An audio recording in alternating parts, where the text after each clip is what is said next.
बुला लेते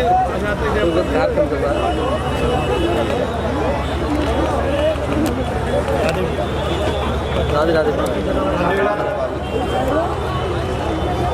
मैं सर्वप्रथम तो क्षमा चाहता हूँ विलंब से आने की। हाँ तो लेकिन अभी 1-1.5 घंटे तो खड़ा हुआ हूँ, जाम था इतना। मैं समझता हूँ ये ऐतिहासिक कार्यक्रम महाराज जी ने स्वर्गीय नरोत्तम लाल जी महाराज की पुण्य स्मृति में आज राधे राधे बाबा ने यहाँ इस कार्यक्रम को आयोजित किया है। अलौकिक, अद्वितीय और अद्भुत तीनों नाम इस पर लागू होते हैं।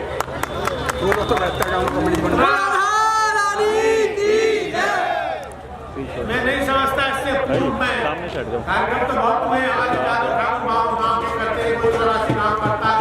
इसमें ये परमात्मा जी बता रहे हैं 1672 गाँव और बड़े उत्साह से उमंग से आए। हमारे यहाँ बहुत से लोग जिले करते हैं, लेकिन आदमी वही 5-7 हजार ही आ पाता है। लेकिन मैं देखता आ रहा हूँ, शेरगढ़ की तरफ से आ रहा हूँ, माठ होकर उधर से आया था, वहाँ भी कुछ कार्यक्रम थे। अभी भी यहाँ से हजारों की संख्या में जनता प्रसाद ग्रहण कर वापस जा रही है। तो ऐसी पुण्यात्मा के पुण्य प्रताप से इस तरह के कार्यक्रम आयोजित हो जाते हैं। मैं उस दिन वहाँ वजेरा में था, तब यहाँ मक्का की सरदारी महेश कहाँ करता था, ये सब लोग मुझे वहीं मिले थे, न्योता देते हुए 10-15 दिन पहले की बात है। तो मुझे लग रहा था कि जिले भर को न्योता दे रहे हैं, जाने कितने लोग आएंगे, लेकिन वाकई ये साल गलत हुआ है। सबकी मेहनत सरकारी की, हमारा जी इसमें लीन है, इसमें व्यस्त है। तो समझता हूँ कि इसके प्रसाद ग्रहण करने के बाद मैं तो बस, चूंकि ये किसानों का जनसलाब है, किसान इस देश की आत्मा है, रीढ़ की हड्डी है। और अभी काफी दिनों से संघर्ष भी हुआ।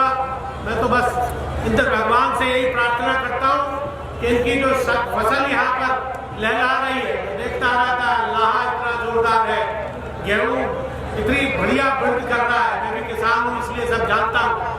कहीं कहीं यहाँ इधर आलू तो कम होता है, उधर आलू बहुत अच्छा। बहरहाल सारी फसलें, रबी की जो मेन फसल होती है वो बहुत ही अच्छी है। तो मैं तो आज के दिन उस पुण्यात्मा से प्रार्थना करूंगा कि भगवान से वहाँ स्वर्ग में पहुँच रहे हो, वैकुंठ में, तो ऐसी प्रार्थना करता है किसानों पर कृपा बनाए रखे और सारी सेती ये फसल इनके घर में पहुँच जाए और किसान को उसका लाभ मिल जाए।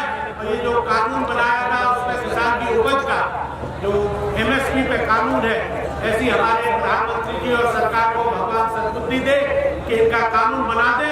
इन्हें 2-2 हजार रुपए की भीख नहीं चाहिए, इनको इनकी उपज का मूल्य दिलवा लो, तो हम तो उसी में बैतरणी पार हो जाएंगे भैया। यही हमारी तरफ। और दूसरा, यहाँ पर चूंकि काफी दिनों से, कई वर्षों से आंदोलन चल रहा है शुगर मिल को लेकर, कल शायद उसके लिए कोई भागीरथ प्रयास जैसा ये आंदोलन है, ऐसा ही वहाँ भी आंदोलन खाता में है। मैं भी उसके लिए समय समय पर संघर्ष करता रहता हूँ। हमारे शंकर जी कहाँ गए, बाकी गद्दीगढ़ी के बेचारे कई बार मिल भी आए, तो उसमें भी सहयोग करना है आपको, क्योंकि बिना झटका के, बिना रोए बच्चे को माँ भी दूध नहीं पिलाती। तो हम लोग तो कई वर्षों से रो रहे हैं, लेकिन उसमें अभी कोई हम लोग को सफलता नहीं मिली। आपसे भी अनुरोध है, और अगर यहाँ सरकार के प्रतिनिधि हो तो उनसे भी अनुरोध है कि उसको भी ऐसा आशीर्वाद दें जो उम्मीद चालू हो जाए।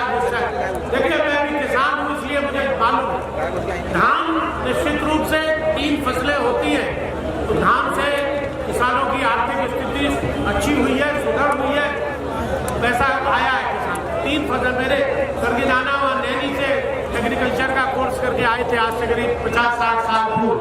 वो कहा करते थे जब तक किसान 3 फसल नहीं लेगा तब तक उसकी आर्थिक स्थिति सुधर नहीं सकती। लेकिन धान से जमीन की उर्वरक शक्ति कम होती, फर्टिलिटी कम होती, जब उसमें हम लोग दवाएं डालते हैं, उसमें जो कीटनाशक दवाइयाँ ऐसी डाली जाती है जिससे कि जहरीले सांप तक खाके जो बढ़ जाए, तो उसमें फिर क्या बचता। तो इसलिए गन्ने की फसल होना इसलिए उपयोगी है कि उससे जमीन की उर्वरक शक्ति बढ़ती है। और 3 साल एक बार फसल बो, 3 चलो 3 तो चलती है, 5 साल में तुम 7 चलाओ, कोई बात नहीं है, लेकिन 3 साल का तो उसका लाभ है। और फिर आम के आम और गुठली के दाम, उसके साथ साथ आपको चारा हरा मिलता है अपने मवेशियों के लिए। हमारी जो गौशाला है,